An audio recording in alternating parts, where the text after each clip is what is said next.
Chicago में पाकिस्तानियों की बड़ी तादाद आबाद है, मगर इस शहर का तारुफ इफ्तिखार नसीम के बगैर मुकम्मल नहीं होता, जो अपने मिलने जुलने वालों में प्यार से इफ्ती के नाम से जाने जाते हैं। हीरे की अंगूठियों और जर्क बर्क लिबास के शौकीन इफ्ती की शख्सियत मुनफरिद तो है, जिसके कई पहलू हैं। वो शायर भी हैं और अदीब भी, रेडियो शो भी करते हैं और सोशल वर्क भी। अमेरिका में 40 साल गुजारने के बावजूद पाकिस्तान में अपने घर लायलपुर को याद करते हैं। जब हमने इफ्ती से पाकिस्तान छोड़ने की वजह पूछी तो उन्होंने बड़ा दिलचस्प जवाब दिया। पढ़ने के लिए नहीं आया था, मैं भाग कर आया था।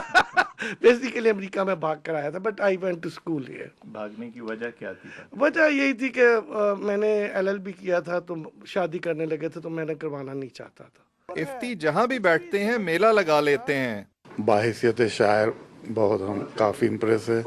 इफ्ती के साथ ही हम जा पहुंचे उनके radio studio. This is radio program Sargam. As usual, we are starting our program with Madam Noor Jahan. पहले तो अपने दिल की रज़ा जान जाइए।